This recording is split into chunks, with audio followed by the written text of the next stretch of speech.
Буквально несколько минут назад стали известны трагические новости о организации по борьбе с преступностью и коррупцией во главе с Никитой Михалковым. Сегодня утром руководство антикоррупционного комитета в лице Никиты Михалкова, актера Александра Домогарова и начальника Следственного комитета товарища Бастрыкина выразили глубокие соболезнования и сделали официальное заявление по поводу пропавшего, а позже потерпевшего крушение вертолета в Алтайском крае в районе Чемдарского ущелья. Никита Сергеевич заявил, что на борту вертолета были мужественные и благородные люди, которые летели с великой миссией, спасали жизнь другого человека. История вертолета, который боролся с непогодой несколько часов в районе Чемдарского ущелья, откроет новую страницу героев в Российской Федерации, отметил товарищ Бастрыкин. Экипаж вертолета искали целую неделю. Волонтеры, местные жители и службы МЧС Алтайского края.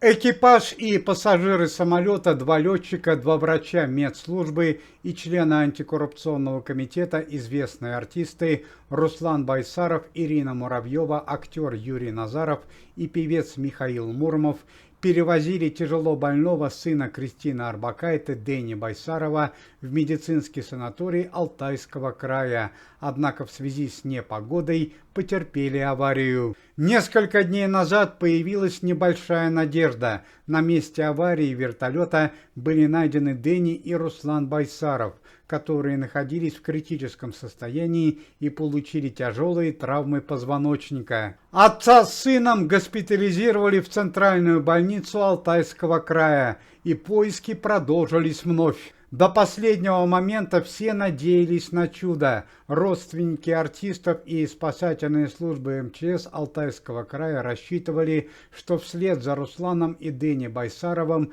на месте происшествия они смогут найти экипаж и других артистов. Однако вчера поздно вечером во время поиска была поставлена последняя трагическая точка в печальном происшествии. Спасательным службам МЧС, волонтерам и местным жителям удалось найти еще только одного пассажира – актера Юрия Назарова. Известный советский и российский актер, член антикоррупционного комитета Юрий Владимирович Назаров, который также получил серьезные травмы и находится в состоянии средней тяжести, рассказал все подробности трагического происшествия. По словам Юрия Владимировича Назарова, первые неприятности начались спустя 3 часа после вылета вертолета. Один из пилотов транспортного средства сообщил, что вышел из строя один из двигателей вертолета и требуется срочная посадка. Однако в связи с погодными условиями, которые во время полета резко ухудшились, посадку совершить не удалось, и вертолету пришлось продолжить свой полет. По словам Юрия Назарова, в районе каньона Черный Клык Чемдарского ущелья, который имеет глубину 1000 метров и отвесные стены, у вертолета отказал второй двигатель, и пилотам транспортного средства пришлось пойти на последний риск – совершить жесткую посадку. По словам Юрия Владимировича, последнее, что он помнит, это сильную тряску и удар о землю, после чего Юрий Назаров оказался на склоне горного каньона Черный Клык.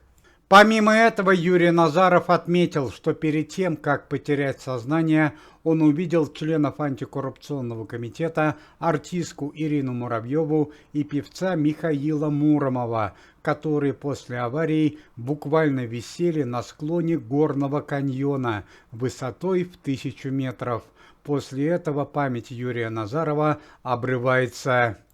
Местные жители, волонтеры и службы МЧС проверили все близлежащие районы, горные каньоны и ущелья в поисках известных артистов Ирины Муравьевой и Михаила Муромова, однако обнаружить членов антикоррупционного комитета не удалось. И лишь только с помощью видеосъемки с дронов удалось определить, что на дне самого глубокого ущелья находятся предметы, похожие на человеческие тела.